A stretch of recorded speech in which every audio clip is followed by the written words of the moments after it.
दोस्तों, संसद से गायब हो चुके हैं अमित शाह और प्रधानमंत्री नरेंद्र मोदी। और दूसरी तरफ प्रियंका गांधी ने किस तरीके से दोस्तों संसद में सरकार की वाट लगा कर रख दी है, किस तरीके से प्रियंका गांधी भड़कती हुई नजर आ रही है।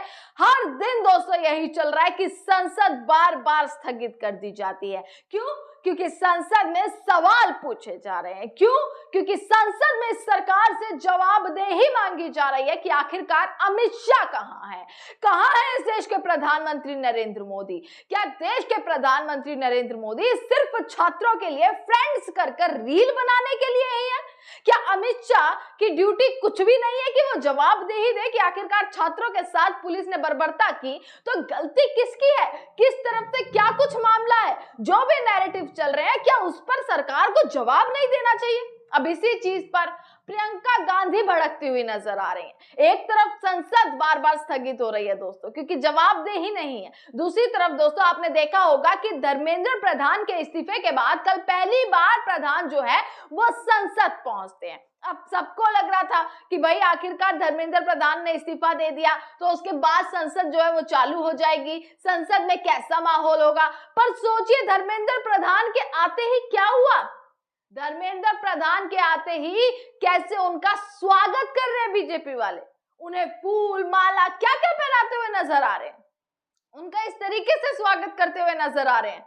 पूरी भाजपा किस चीज का स्वागत है, इस चीज पर सवाल खड़े हो रहे हैं। और फिर जब धर्मेंद्र प्रधान थोड़ा सा आगे जाते हैं, संसद के भीतर प्रवेश कर रहे होते हैं, तब पीछे से विपक्ष का जोरदार प्रहार और जोरदार विरोध शुरू हो जाता है।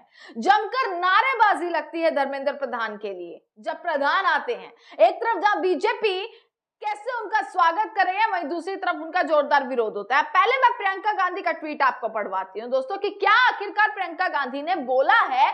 मीडिया को बाइट देते हुए क्या कुछ बोलती हुई नजर आई, गुस्से में भड़कती हुई नजर आई हैं।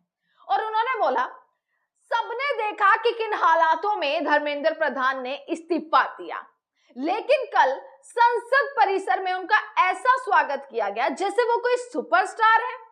क्या यह शर्मनाक नहीं है? मोदी सरकार पर कोई भरोसा नहीं कर सकता क्योंकि आज भी छात्रों को परेशान किया जा रहा है। सरकार को बातचीत कर इस मामले को सुलझाना चाहिए, लेकिन वो अभी भी छात्रों के पीछे पड़े हुए हैं, उनका दमन करना चाहते हैं। ये एकदम गलत है और ये प्रियंका गांधी बोलती हुई नजर आ रही हैं कि भाई कैसे अभी भी छात्रों को परेशान किया जा रहा है। और इसी चीज को लेकर दोस्तों कल शाम को सीजेपी की कैसे उन्होंने एक प्रेस कॉन्फ्रेंस करी और उस प्रेस कॉन्फ्रेंस में उन्होंने बताया कि भाई अलग अलग जगह से कंप्लेंट्स आ रही है, अलग अलग जगह से न्यूज आ रही है, वीडियोज आ रही हैं, बिहार से हो, बंगाल से हो, कि भाई छात्रों को कैसे उठाया जा रहा है, उन पर एफआईआर कराई जा रही है, जो केसेस है वो दर्ज कराए जा रहे हैं, किसी को उनके घर से निकाल कर ले जा रहे हैं, किसी को हॉस्टल से, किसी को किस तरीके से पुलिस उनको अरेस्ट कर रही है। अब इसी चीज को लेकर सीजेपी ने प्रेस कॉन्फ्रेंस करी थी और साफ अल्टीमेटम दिया था कि भाई अगर ऐसा हुआ तो फिर वापसी आंदोलन शुरू हो जाएगा। और देखिए कि कैसा ये अल्टीमेटम काम कर गया और सरकार को वापसी घुटने टेकने पड़े और सरकार वापसी झुकी है दोस्तों। वापसी सरकार ने कैसे के सारे केसेस वापस लिए, एफआईआर जितनी भी दर्ज कराई जा रही थी वो सारी की सारी वापस ली। अब ये बड़ी खबर निकल कर आई। अब देखना यह है कि आखिरकार दोस्तों संसद कब चालू होगी, संसद में बातचीत कब होगी। बिल पेश किया जा रहा है, पेपर लीक को लेकर बिल जो है वो सामने आया, पर उस बिल पर बातचीत कब होगी? और बातचीत सीधे तौर पर विपक्ष कह चुका है, जब तक सरकार सामने नहीं आती है, जब तक प्रधानमंत्री मोदी या अमित शाह नहीं आते हैं, क्योंकि अमित शाह आई है, अमित शाह को बुलाओ, इस तरीके के नारे संसद में गूंजते हुए नजर आ रहे हैं। अमित शाह की जवाबदेही मांगी जा रही है उस पैलेट गन को लेकर, उस लाठियों को लेकर, कैसे जो है अमित शाह की जो है जवाबदेही मांगी जा रही है, जिसको लेकर सदन अब चल ही नहीं पा रही है क्योंकि अमित शाह ही मौजूद नहीं है। तो कहां चले गए हैं अमित शाह? इस देश के गृह मंत्री आखिरकार कहां चले गए? अब इसके बाद उसको प्रियंका गांधी, हर दिन उनका बयान आ रहा है, किस तरीके से गुस्से में नजर आ रही है कि आखिरकार ये है सरकार का रवैया छात्रों के लिए।